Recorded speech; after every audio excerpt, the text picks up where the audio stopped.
Welcome into Edge of Philly Sports and the Painted Lines post-game live. Eagles and Giants. Your Philadelphia Eagles are now the number one seed in the NFC.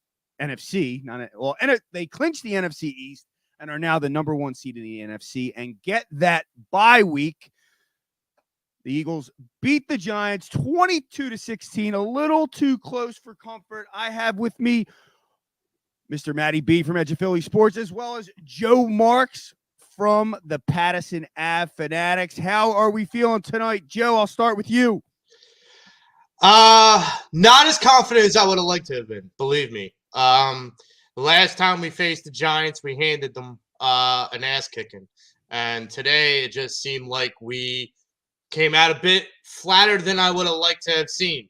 The hype up around Hurts starting seemed to kind of was great for the first play to AJ, and then it just seemed to kind of flatten out a lot quick. Matty B, with instant reaction from you. Yeah, Jalen Hurts is hurt. Jalen Hurts is hurt. All right, that's my instant reaction. He's not ready to play. He wasn't ready to play in this game, and he was forced into action because of some unfinished business, and I get that, and we have to play the games, but I ain't feeling confident going into the bye week at all. They're kind of backing into the playoffs. I never thought I'd say a 14-win team is backing into anything, but right now the Eagles, in my opinion, are backing into the playoffs. Big Al coming in with a bring on the bye week. Let's get back to our winning ways. David Stein, thank you for listening. Comes in with the ugly. Ugly's a nice way to put it. Steven, I'll take 3. The next ugliest playoff wins in playoff history. Yeah, we stumbled into the 17 playoffs as well, if you guys don't remember. Ton of comments here. Everyone listening, please go to that subscribe page, hit like and subscribe, whether you're watching from the Painted Lines or Edge of Philly Sports, and share this out for us. We appreciate the support and everyone listening. Before we get into more comments, quick little summary. Eagles win, obviously 22-16, a 6-point game. It was not quite that close. The Eagles went into halftime up 16-0, settling for field goals. The offense looked very vanilla, very blah. Second half was much of the same. And late in the fourth quarter, the Giants got a BS touchdown. Not a BS touchdown. It was a real touchdown, but a late throw-up touchdown. And that kind of made it closer than the score was. However, the Eagles did not play well. I agree with you. Let's start first with Jalen Hurts. As you said, Matty B, he's hurt. And then even Joe, you touched on his play was a little underwhelming. He was 20 of 35, 229 yards, 0 touchdowns, an interception, 3 sacks with a 65 quarterback rating, and 9 carries. I didn't believe he had that many carries. Well, 9 carries for, you guys ready for this? 13 yards. Matty B, I will start with you. You think Jalen Hurts is hurt? Well, yeah, I mean, Fred, all the stuff that he was throwing down the field was short. Everything was short. Everything had too much air under it. It was like he was trying to overcompensate for some arm strength issues, and everything was short. You mentioned the carries. The fact that he had any carries tonight scared the hell out of me. And then, late in the game when they had to get that first down and they're lining up in the sneak formation, I'm like, are you serious? We're really gonna play, QB sneak here? Jalen Hurts did not play. I mean, did Jalen Hurts not play well, or was it just another underwhelming game plan from Nick Sirianni, which now would be 2 weeks or 3 weeks in a row? Maybe it's a combination of both. He shouldn't have been out there. And obviously the Eagles put them in a position to where they needed their starting quarterback against a team that was starting their third stringers, and we still struggled against this team. That is what's really more concerning to me, is not the fact that they were in a dogfight, but they were in a dogfight against the third string New York Giants. That is the most concerning thing for me. How about you, Joe Marks? Yeah. Is Hurts hurt? Let me ask that. Is Hurts hurt? Yeah. Outside, like I said earlier, outside that first throw to AJ, I honestly thought, okay, this is proof that he's okay. And then it kind of fizzled really quick. And I agree with Matty B, is that he overcompensated. He overthrew, which we didn't see a lot of that in the regular season. I mean, we saw that last season, but we definitely didn't see that early on this season. So it made me feel like his mechanics were still way off. And we talk about this all the time. you play like you practice. And if you're not practicing to get your timing right, and I get it, it's late in the season, but to get back and that muscle and that shoulder and the get things back in stride, that takes some time. I mean, we have to keep in mind that the only hope now is that they have a week to get Jalen on the practice field and get that shoulder right. Certainly. And thank you for all the comments coming in. Some people are talking defense. We're focusing on Hurts. We're going to go offense. We're going to move the defense a little bit. We'll get into TJ Edwards. Someone they come in with a comment there. Steven Numererski coming in here. It was obvious to me they were working on Hurts' real game timing, like you just said, Joe Marks, and took the run aspect away from Hurts by design. He slid early in times he wouldn't normally. No one got hurt today. We are good. And Mr. Crockpot, Chris Dibes chiming in my opinion, Jalen Hurts did not look hurt. 3/4 of the playbook was thrown out the window this week to keep him healthy. My opinion on Jalen Hurts, I think he looked rusty. He looked off. I don't think he is hurt, but I think he played very cautiously. There were moments, or even the ball when it was, I think, down by the goal line, he just threw the ball away on a 3rd and 8, scrambling the opposite way of the field instead of if he wasn't hurt before, he would have tried to get the touchdown there, even though it was 3-on-1, he probably wouldn't have scored.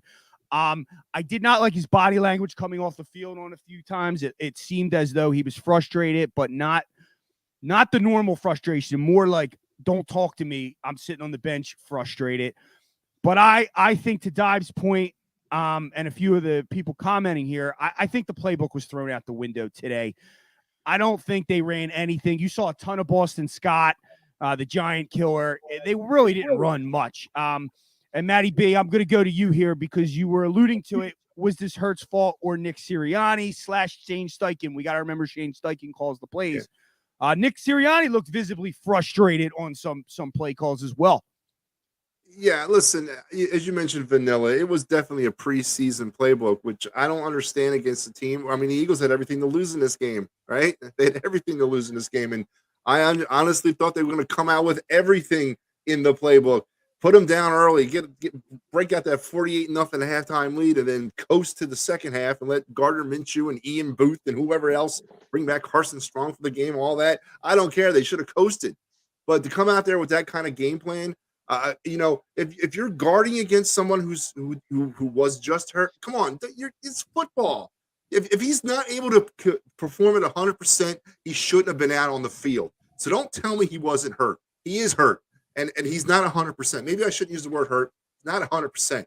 He shouldn't have been out there. You should not tailor your game plan down to a player who cannot perform to 100%.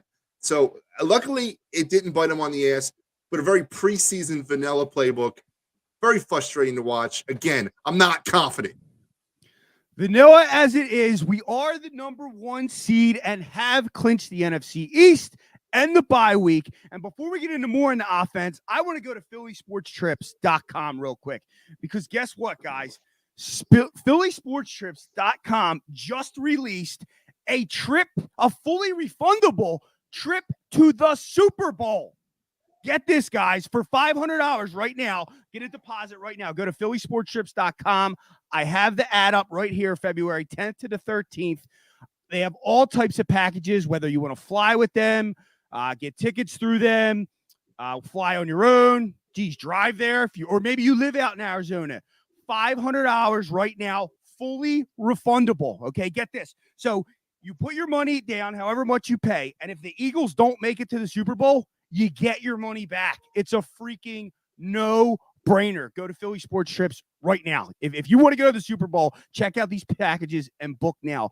Also, if the Eagles do go to the Super Bowl, they give you 24 hours to say, you know what, I can't afford it. It's not working out. Something happened in my life, anything, and you still can get out of it. Great deal right now, phillysportstrips.com. Check it out. Now, back to the Birds. The offense, okay, Hurts, it was vanilla. How about the giant killer, though, Boston Scott? Was it nice to see him not only get in the end zone, but the actual announcers referred to him as the Giants killer? I love that he kills the Giants. He has 17 touchdowns in his career, and 10 of them, number 10, or the 10th one today, against the New York Giants. Boston Scott. I would have liked to have seen more, especially for a game that we were trying to protect our quarterback. Look, Boston Scott owns the Giants. He has real estate at MetLife Stadium and in the Giants' hearts and minds. That is no doubt. But that's why I really thought, especially in this type of game, when you could run the ball, establish it, burn some time, minimize and shrink the game, extend drives to like 10, 12, 15 play drives. Boston Scott was that guy. And I just felt like they didn't lean. I would have handed the ball. I know it sounds just, atrocious to say, but I would have handed it to him 25 times. I would have handed him to 25 times. Say, let's just see what kind of damage Boston Scott can do with 25 carries against the Giants. Well, he ended up with 9 carries, 54 yards, and a touchdown. Kenny Gainwell, they spread it around pretty well. 5 carries, 35 yards. And Miles Sanders, he had a couple good runs early, but they seemed to slow him up as well. He had 11 carries, 33 yards. We already touched on Hurts, they ran fairly well with Gainwell and Scott. 34 carries, 135 yards, 4 yards a carry. I thought the Eagles' run game did play fairly well. But what we wanted to see was the passing and Hurts and see how that was going. Timing clearly off. There was a few throws down the field we missed. How do we feel about A.J. Brown? 4 catches, 95 yards. He had a few routes. He didn't run again. He didn't fully run. I'm starting to get a little upset with my man. He didn't run the route against the Saints. He's doing that diva stuff. I don't like it. I don't like it. After all that smack about he's coming out angry and he's this and that. What's going on with A.J. Brown? Matty B? I don't know, but congratulations to him. You're breaking that record, the Mike Quick record tonight. Was it 1403 total yards? So congratulations. That record stood for what? Like 30 years? Good point. I left that out. So congratulations to A.J. Brown. But to your point, Freddie Burns, I don't know what's going on, man. But he is smacking a lot like T.O. lately, isn't he? And I guess we don't have to start worrying until he starts doing sit-ups in the driveway. Other than that, I think we're okay. But when we get to that point, then you got to start worrying. But, I don't know. I don't know what's going on with A.J. Brown. Yeah, I'm not worried about it. The receivers are divas. They've always been divas. They'll always be divas. And as long as he doesn't cost us games, and I know he cost us the Saints in some regard, but I really put that on Minshew more than him. I think he's going to be fine. I mean, you got to think on a very vanilla-like day offensively to still almost have 100 yards is pretty good. Yep, almost 100. Hey, 10 targets, though. So only 4 catches on 10 targets. Devontae Smith had 7 catches for 67 yards. Goddard, 6 catches for 46 yards. Quez Watkins added 2 catches for 14. Gainwell had 1 as well for 7. Fairly blah from the receiving core. They made catches, though. There were a couple tight throws that Hurts made, especially to Goddard, that I especially liked. We could agree the offense was vanilla. Who would be your offensive player of the game? Just offense. We're going to go to defense next. I got to go Boston Scott just because, really that was the only touch. I mean, that was the only touchdown. So, I got to go Boston Scott. Matty B? I'm going to go with Davis Webb of the Giants. No, I don't know. I'm not going to go with Davis Webb, even though he actually had a really good night. I guess I'm going to go with AJ just based on the fact that he broke that record. I mean, it's a big deal. It's a big deal. It's a record that stood for a very long time, and he broke it. He took it from a class act, an all-time Eagle. So I'm going to go with AJ Brown. Big Al chiming in. I got my offensive player of the game, and he's a special teams player. His name is Jake Elliott. He nailed all the field goals. I mean, he could have easily missed something there and made this a lot closer. Missed 2 field goals. This game gets insane. This game's tie if he misses 2 field goals. So, by the way, can we never face another backup quarterback by the name of the last name Webb? Can we never face another backup guy with the last name Webb? Quentin Moore, yeah. I have a ticket stub from that game, actually, the other one against the Vikings. But Jake Elliott, Quentin Moore, check it in here.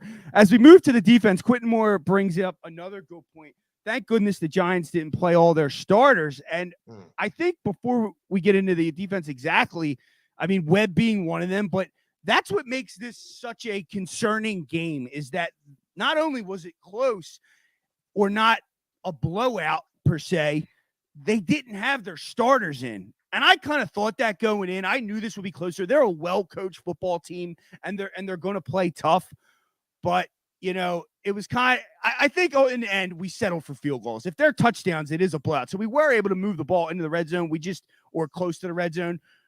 We just couldn't put it in the end zone. Yeah. It was actually a sad state of affairs that someone like, you know, Webb and someone like, you know, the running backs that the Giants were running out there were making our defense and some of the things that we were not able to do on offense, they were able to kind of magnify that. So yeah, I that's one of the reasons why I feel the way that I do about this game is that where I'm glad we have a good kicker in Elliott, I just think that the lack of touchdowns, the lack of getting into the end zone and urgency to get into the end zone just wasn't there. So let's move on to the defense. And the first thing, I guess, that comes to mind, pretty solid game for the defense, but they should be, given that the starters didn't play. Sean Kilrain comes in, stinks, no record for sacks. Oh, well, better luck. Next year, they fall short of the sack record. Only get 2 sacks today, one from Kassir White, the other from Zach McPherson, which was actually on a fake punt, was it, or a fake field goal? Fake field goal or fake punt? Nah, actually, it was fake punt, which got credited as a sack. So really, it was 1 sack today. Should the D-line have got a ton more pressure against the Giants' offensive line that was mostly backups? Matty B?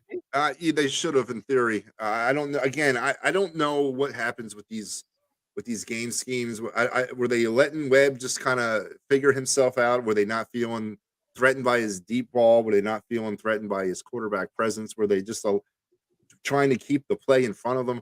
I just don't understand the play calling of any of these coaches since they've been here, and it boggles my mind. So I don't know. I don't know why they didn't put more pressure on him.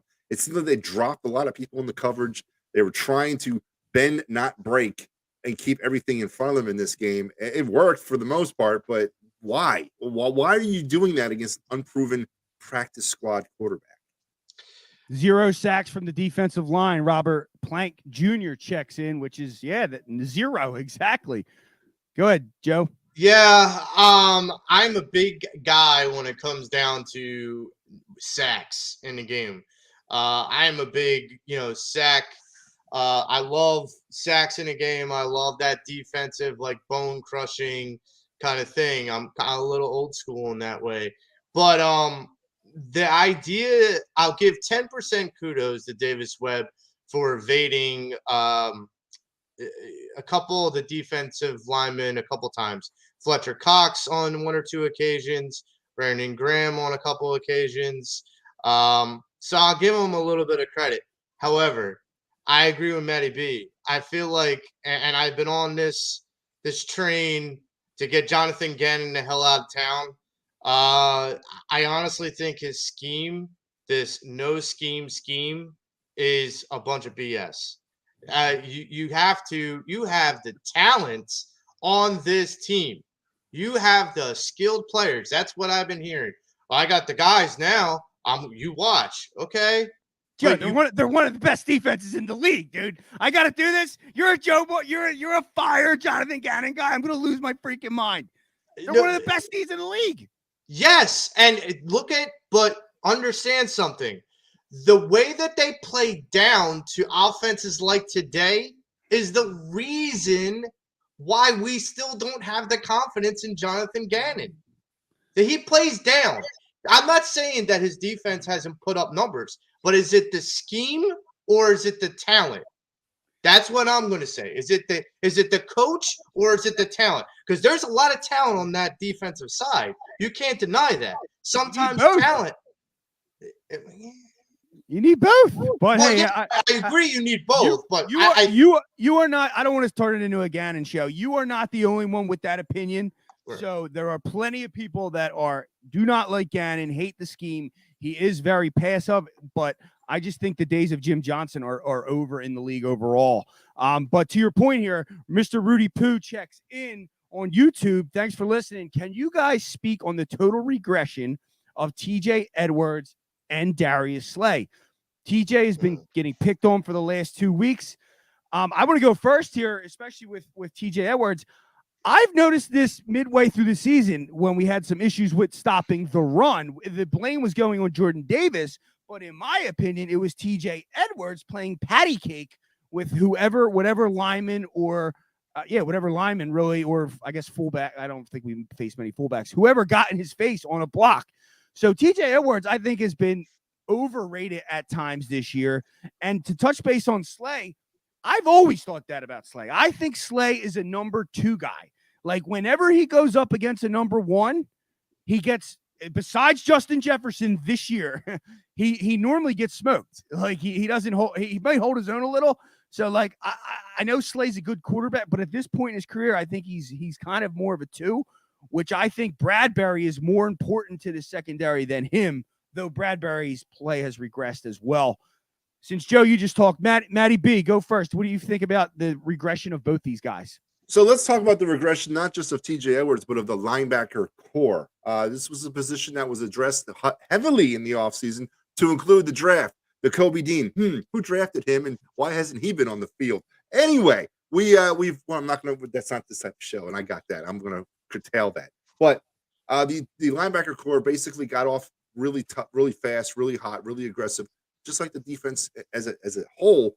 But in the second half of this season, they've started to not be aggressive. They started to not play the same way. Their turnovers are way down as a defense. I believe they averaged about 3 turnovers a game the first half of the season. Now they're down to 1 turnover a game for the second half of the season. It's a regression of not just TJ Edwards. It's a regression of the entire linebacking core. And as far as Slay, Freddie Burns, I could not echo your sentiments more exactly. I have never been a Slay guy.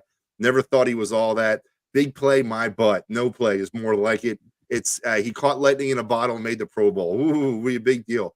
I have no faith in him other than Justin Jefferson taking care of number 1s. I don't know. Again, it's just what it is with Slay. As far as the linebackers, it's not just TJ with me. I think it's linebackers, and that speaks to the scheme, gentlemen. That speaks to the type of defense they're playing to me.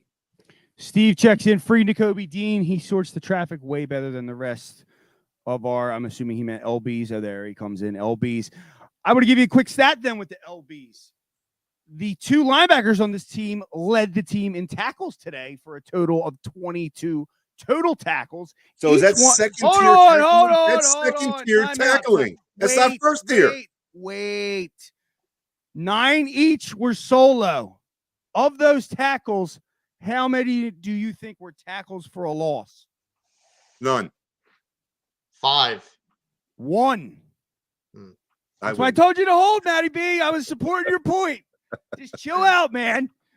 But yeah, and then I want to get into what Robert Plank Jr. is saying here. Again, 4 or 5 missed interceptions today. Webb was terrible, and he had multiple times. So if you even take those 4 or 5 picks, this is a blowout, which were dropped. So coming out of the defense now, it makes me less concerned the more we break this down about this game. I'm less and less concerned because if you make those interceptions, if we capitalize inside or the giant 30 like we normally do, we move the ball semi well. I just think we came in here with a 16.5 point spread. Like we expected this to be like the game a week ago. Very rarely do you have back-to-back games like that. I didn't put this in the rundown, but now that we're talking, I'll start with you, Joe. Now that we digested this a little bit, do you feel any better about going into the playoffs? Maybe a little, in the sense that they're going to go back and they're going to look at this along with the other 2 games, and they're going to go, okay, these are our glaring mistakes, and the hope is that they correct them. and they come out with fire. Last season when they came out and played the Bucs, and I know the Bucs were the Bucs and Brady was Brady, but they came out really flat. We all know that. After this bye, they better not come out like they came out today. That they better come out with guns blazing. They better come out like they have for the other 13 wins of this season. That's my takeaway. So, and then as far as defensively, I believe more in the players than the scheme.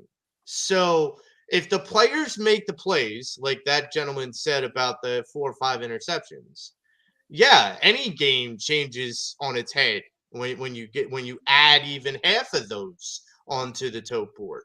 But that didn't happen today, but it needs to happen in the playoffs.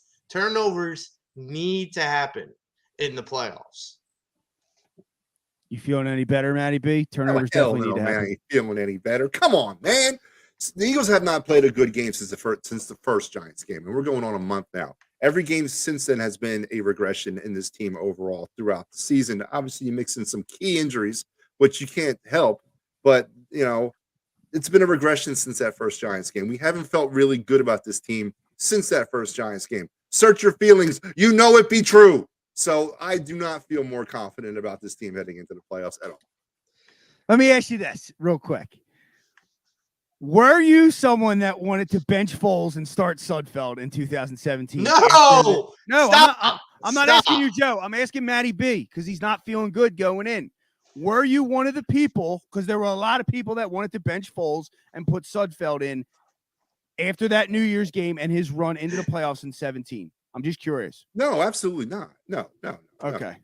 No. Were you confident going into that? Were you confident going into those playoffs? Absolutely. You know what? I was more I know you're going to sit here and tell me that I'm a liar, and there's no way for me to substantiate that other than my word. But I remember very vividly. I was in the Army then, and I remember the day after the Rams game when Doug Peterson had his little press conference, and I was driving around Fort Drum. I was assigned to Fort Drum, New York at the time, and I was driving around, taking one of my patented 3-hour lunch breaks. And I remember hearing the press conference over the radio, and I was actually feeling good about Nick Foles because visions of 2015 danced throughout my head of the 27-2. So you know what? I was feeling good about it. I wasn't feeling locked down. It's going to win the Super Bowl, but I wasn't ready to sell all my stock. I was feeling okay.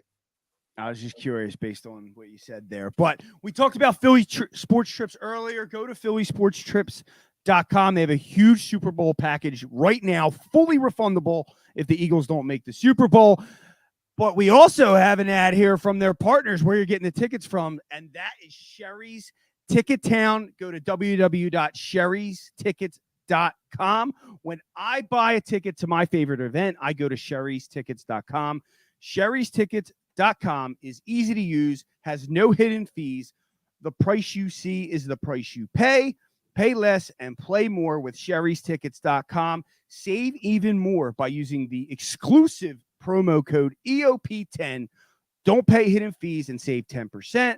Why use any other ticket reseller and get those hard-to-come-by tickets to the big game?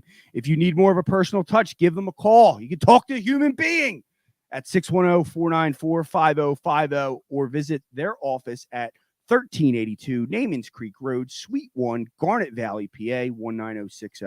Sherry'sTickets.com also has great theater and concert tickets that are hard to get your hands on. Remember, don't overpay with the rest. Save with the best at sherry'stickets.com. Save 10% using the promo code EOP10 just in time for the holidays. And I will attest, I got Disney on Ice tickets, 15 rows off the ice for my kids, $80 a ticket. StubHub was 110 plus.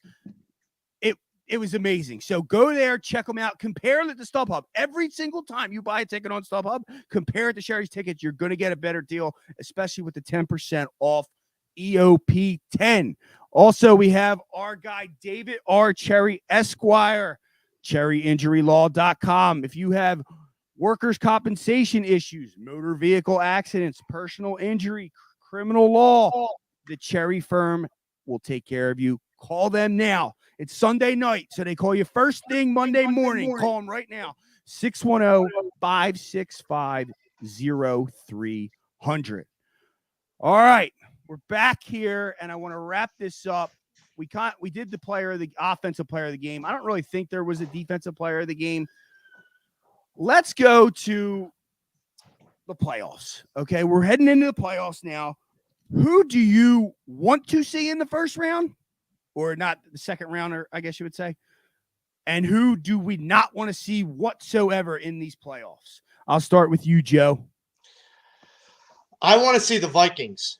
I want to see the Vikings because I do not fear the Vikings whatsoever. I know many people probably feel like that's, not the smartest play because of Justin Jefferson and some of the explosive weapons they have.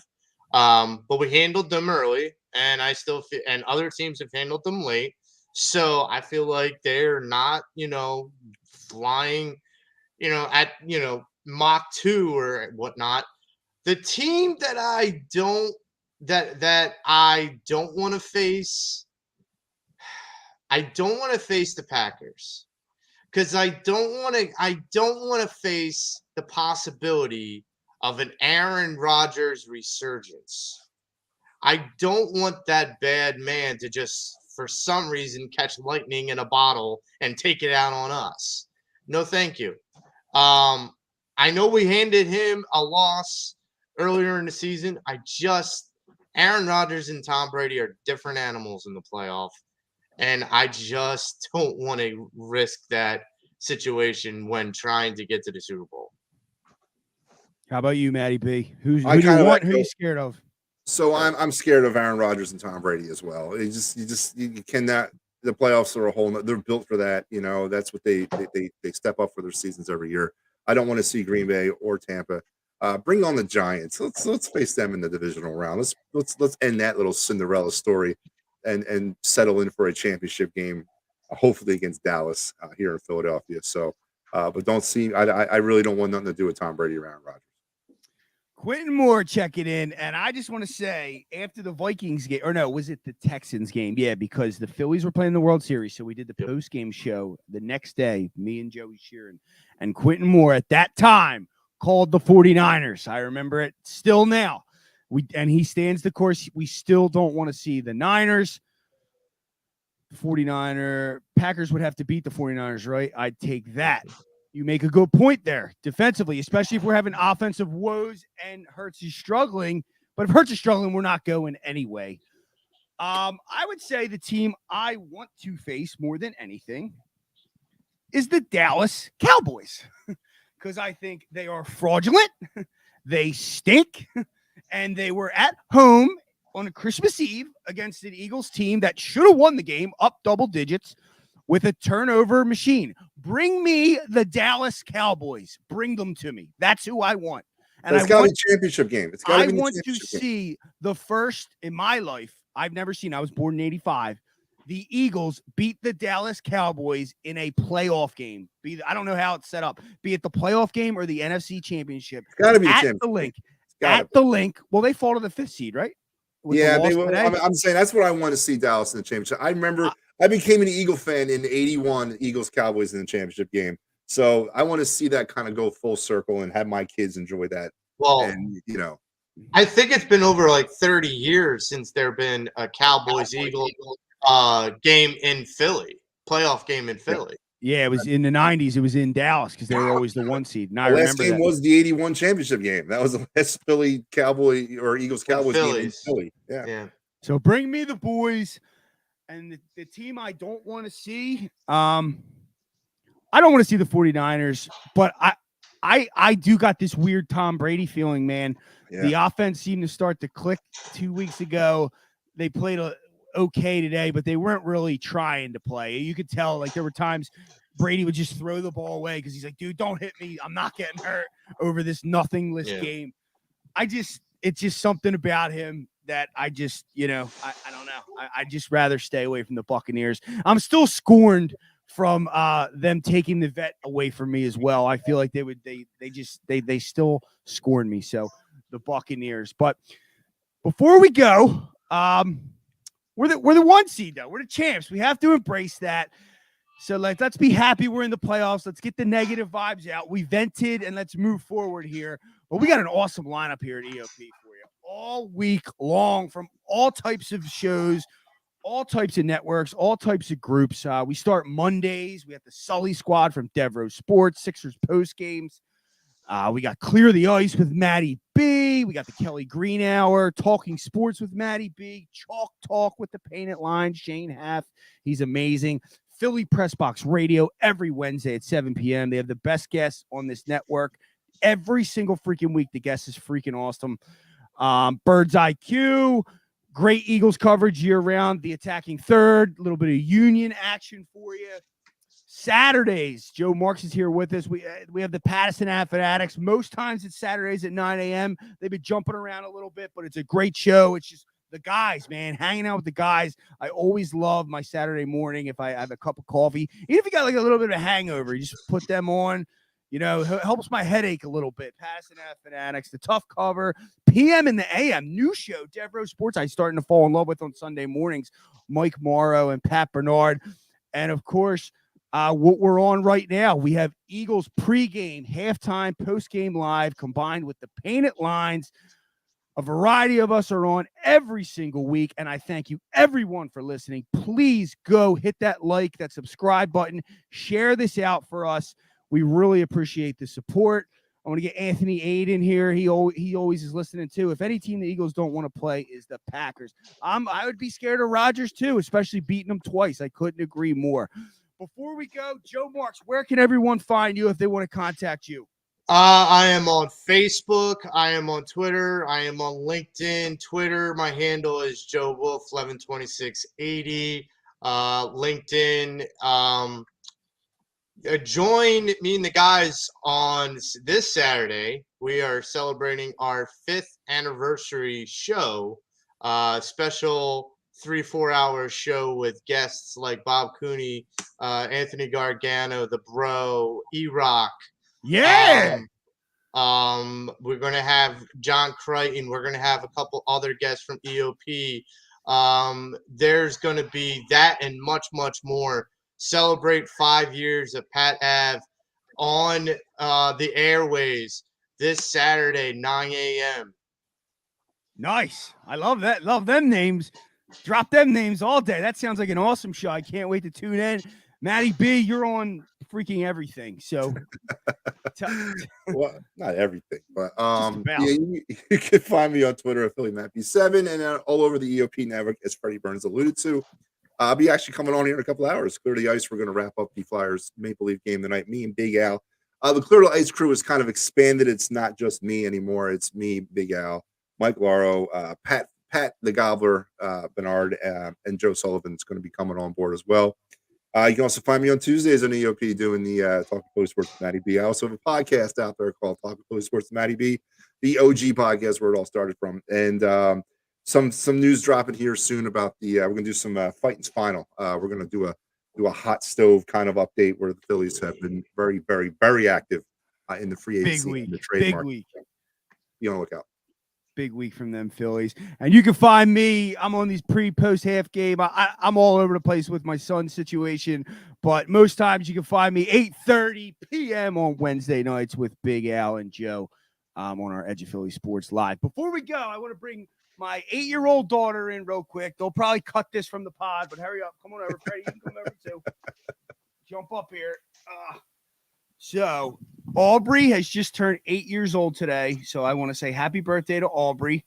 Happy birthday, Aubrey. Happy birthday, Aubrey. We said happy birthday. Oh, you could hear him through the thing? Cool. But happy birthday, Aubrey. Have a great birthday. I love her.